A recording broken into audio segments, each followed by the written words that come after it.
Okay, hey guys, welcome back. I am here on my virtual computer. Um, excuse me. Um, just gonna show you some of my education stuff. I've got a whole folder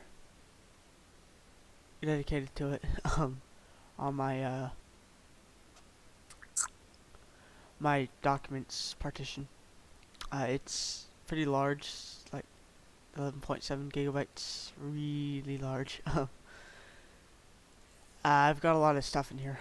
Let's start off with arithmetic. So, the project that I was wanting to show you guys is going to originally be an organic chemistry simulator. I was trying to say that earlier, don't know if I got around to it. But, anyways, um, yeah, that's not it.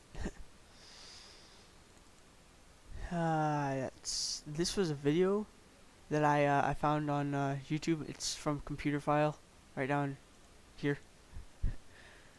Um, right here is where the calculator is. Alright, so these are coordinates for atoms of oxytocin. Um, I got these from a file for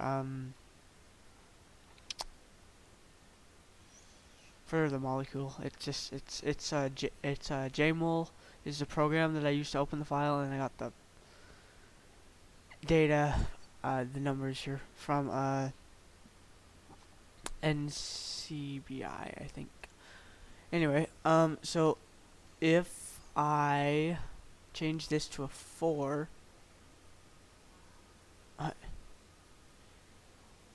okay, just a sec, guys. Gonna do something here so that you guys can see the mouse. Pointer trails, right here.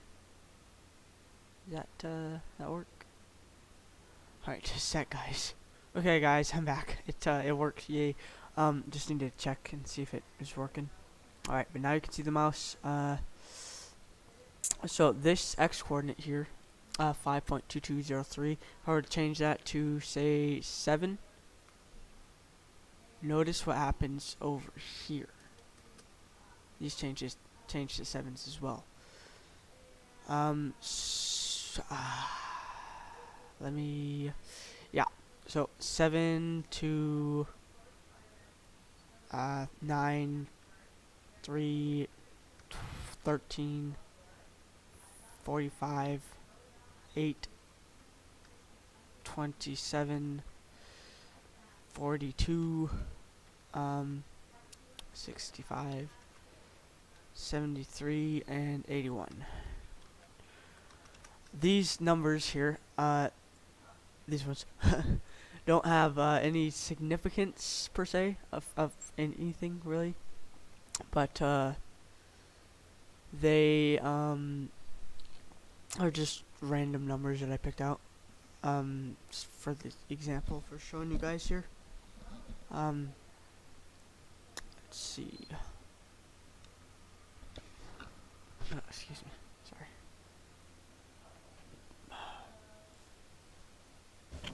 Okay. Alright. So there's our input coordinates. Transformation vector. That's what we want to move it by. Like these points here. It's gonna move all of them. All these 4 points with these 12 coordinates. So we want to move it, say 3, 5, 2. Right, and if you notice the numbers down here changed. See 3, 5, and 2. And see how they added here. Yeah, that's that. And the output coordinates I don't have these all set up yet, so but let me show you the matrices over here. Okay, so Uh, this number here might look familiar. That's because it's pi. Um, the ratio of circumference to diameter in a circle, or vice versa. I forget which exactly how the thing goes or whatever. But so I think if I remember how I set this up correctly, it goes. This one is no wait I think it's this one is yeah. Let me explain these pi first. So we got pi up here, which is it's just pi, plain pi. And then this is what we have a multiple of pi of in this cell here. Here it's 2 pi, 2 times r3, and r3 is pi, so that's 2 pi. And here it's 2 pi as well. And then here it's also 2 pi, but then here it's reflecting the answer. And then the answer here is taken into all of these here. You see how it's R5 there? R5 is our answer. Sine, that's where the trigonometry comes in. Sine there. Sine here. Sine here. Cosine there. Cosine there. Yeah. Sine and cosine, I think, is all we're using there. Excuse me.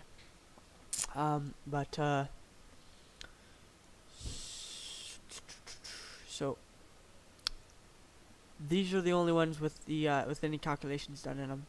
These up here in this matrix, I have them color coded, you know, to separate them out from the rest of the cells so that you guys can see them better, so that I can differentiate them better as well. Then these 4 here in the corners are the 4 active ones, and here these other ones are just 1s and 0s. And I'll explain why those need to be there in a sec. And then you see these 3 aren't these 5 aren't active, but these 4 are right there. So if I change this to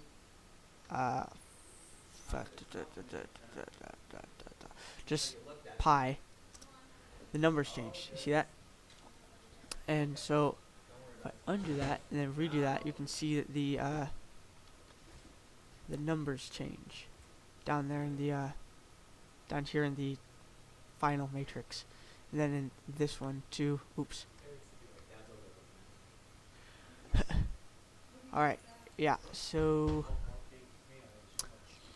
that's what happens if you change it like that. You can divide it by like 3 and it'll change the answers around, then some too. But the reason I stick, well, I mean, the reason it only I kept them in whole numbers there when I did just pi and pi 2 pi is because these are angles, and typically, I mean, a lot of people just measure angles in degrees, but that's not how Excel works. Excel measures them in radians, and so that's where pi comes in. And so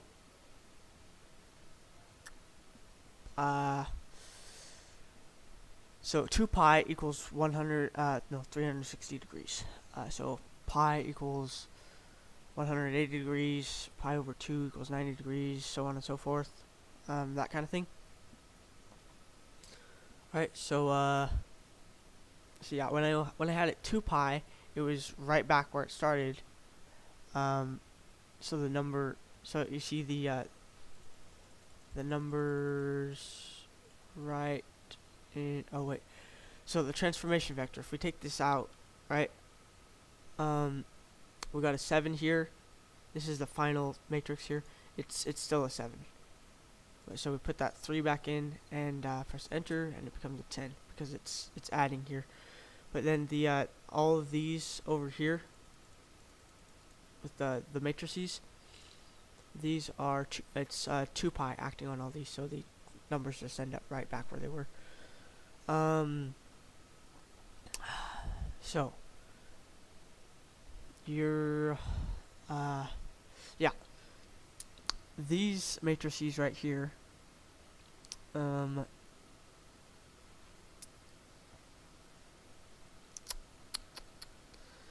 these ones are multiplied together, and then the answer, the product matrix, is put out here. See, you see this mmult, that's the function for multiplying matrices in Excel, and it just defines the matrices where they are in the cells and stuff, right in there. And then this one, this matrix, is multiplied by this matrix, and then output in here. Now, there's 3 of these matrices here, and there's 3 of these angle things here. That's where you can change the angle and such. Because I needed to be able to, when I was setting this up, I needed to be able to, or wanted to be able to rather, I wanted to rotate the points on all 3 axes. X, Y, and Z axes, that is. Yeah, I said I was setting this up as a organic chemistry simulator. I've got a bunch of the bunch of different organic molecules listed down here: methane, cholesterol, oxytocin, progesterone, 17-beta estradiol, all that good stuff, you know, the stuff that keeps us running. Okay. Well, so that was the yes. So this matrix then is a product of all of these matrices in here, these 3. So, and well, I mean this one too, I guess. But that one is multiplied by this one right here, and this one, all the coordinates in here, they match the coordinates over here. So that's why they aren't changed. See that by the transformation vector? They're not changed at all. I have it set up to grab it in that way, grab them from over there and take them into over here. Oh, excuse me. Oh, excuse me again. Yeah.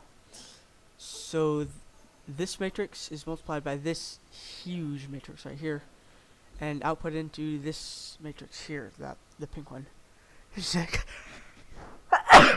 Oh man, excuse me guys. Sorry about that. I've been sneezing a lot. No fun being sick. Anyway, yeah. So these matrices are multiplied together and output into this one. See the mmol up there? That tells you that that's that. But then this here, see that's the magenta matrix here. That's matrix on its own. But then the blue line here, and then if we go all the way to the end, well, wait, I suppose not, I guess. Yeah, because, yeah. So it's just adding on another row there of 1s. And that's necessary so that these here, so that this matrix can be multiplied by this matrix. And this is your product matrix. This is your final product matrix. This one, I think, is for the transformations. How you do those. Yes. Yeah, so you see all of these in the function bar up here. All of those, these ones are just 0s and 1s here. These can stay that way, but these ones over here, well, this is a 1, 2 that can stay that way too. But these ones, 3, 5, and 2, if you'll remember or notice, those are the same coordinates I entered for the transformation vector over there. So these matrices are multiplied together. So this one actually needed the extra row there so that it could be compatible with being multiplied by this one, and this one needed this extra row here so that it can work, you know, because you see it's got right there diagonal ones, and it's I might explain it later. There's a video I showed you the file I have for it. It's the true power of the matrix transformations in graphics computer file. Just look that up on YouTube. That's an amazing video. If you like math, and that's how I built a lot of this. I use that as a big resource. Then this, yeah. So these two matrices are multiplied together, and then output into here with the yes. These are just yeah. So this one, the bottom row here can be discarded. And these are your output coordinates here. Alright, so if like to not be so simple about it, because right, you see we've got right now it's just doing input coordinate 7 on the first carbon, input coordinate of 7 for x, and then transforming it over 3, so adding another 3 on the x, and you get a 10, right? It's super simple. Let's try some decimal numbers. 5.2736 and 7.4528 and 9.1526. Those are just random again. Something I've noticed about my being random, doesn't work out so well for me all the time. It's always, you know, based on something. Anyway, we see our numbers down here are all changed. Now that's just if we add on the transformation vector to the input coordinates. What's really fun is, well, for me at least, is messing around with the with this. So if we divide that by 3, 2 fifths there. Ooh, that one got us some decimals. And this one, we're gonna do 7 twelfths. Alrighty. Yeah, so you see the numbers all change. And there we have it. We have our 4, yeah. Our input coordinates, these 4 points here. This first one, 7, 2, 9. And it takes that transformation vector and is rotated along the x, y, and z axis, the axes, and then all the coordinates for it are calculated. We have 11.409 and 177, and then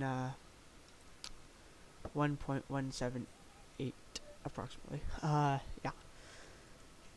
So that's about it for this one. Not gonna save it because excuse me. I had it set up just how I wanted it, so I'm gonna leave it alone. Wow. Calculator. So this folder is for holding the stuff for my my calculator. My calculator, the TI Nspire, it's got a file system on it. So it's I don't know the particular file system, what kind of formatting and stuff it is, but on whatnot, but whatever, I don't care yet. Now I might in the future, because I want to do some more stuff with it that might involve knowing what that is specifically. But anyways, there's backups, documents, downloads, that kind of thing. This calculator, yeah. boring stuff. um, uh, so these are some apps per se. Um, that I put on my calculator. It's got Pong on there, Icebreaker. I haven't played Icebreaker before, but it looks pretty interesting. Tetris, Bloxors, Aliens, which is, you know, just a port of Space Invaders from the old Atari game. And then I've got 2048. I love that one. And Action Snake. It's just a snake game. Minesweeper, Yahtzee, Pong. This one doesn't work though, for some reason. I also was able to get on there. Oh my gosh.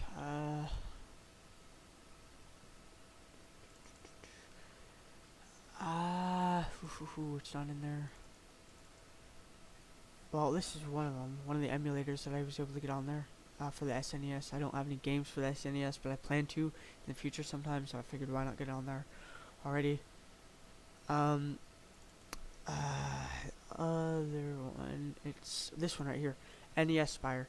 That's that is an emulator for the NES, the Nintendo Entertainment System. And I've got Mario Brothers and Super Mario Brothers, and I can play on my calculator now. Just whenever I'm bored. I don't have a phone or a smartphone or anything, and so but I had a calculator, and that calculator is very capable, and so I decided, why don't I see what this thing can do? And so I did. Yeah, it's awesome. I love it. These are my notes on numerical systems. Names, letters, numbers, and binary code. Oh gosh, excuse me. Conversions, decimal, pi, right here. I think I had this set. Alright, yeah. So I think I had this set here calculated by my. Oh gosh, what was this? It was. Because it says the processor and stuff, and this isn't the processor that I have on my computer. Yeah, so I don't know if this was done on my computer. But, yeah, there's some digits of pi. My friend gave me, the friend I used to do, Super Mario World with, he gave me a document, a copy of a document that he had about, I found, well, we'll take them all out. I found a place to buy these. yeah. So, anyways, What is it?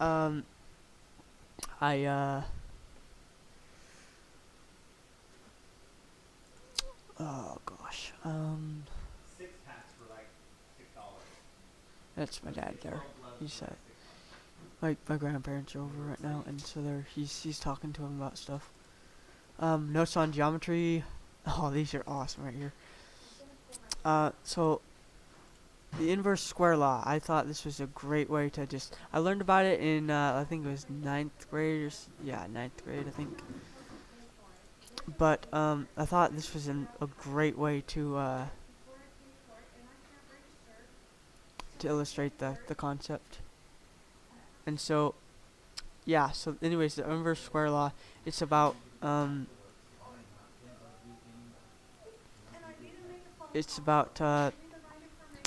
light. You know, electromagnetic radiation rather, originating from a single point and going out, and how with every level that it goes out, the power felt of it, I guess you could say power of it that is felt on a certain area is it's mathematically relational to what the this is here. I forgot how to explain it exactly, but that's basically how it works. I don't know. I'll make a video on it later. I think maybe. I tried to do one on Central Vision. Didn't work out so well. It was with a cone.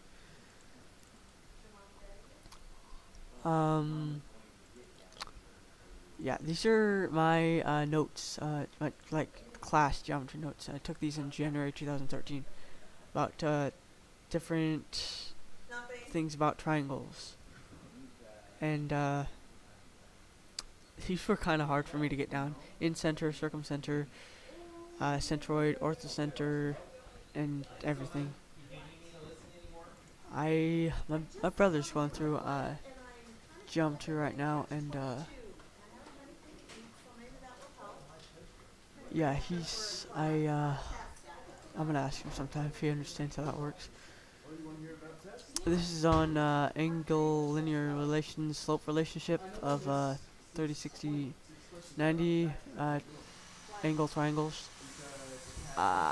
Maybe I'll continue recording later, guys, because it's getting a bit noisy in here. Alright, I'll thanks for watching, guys. I'll talk to you in the next video.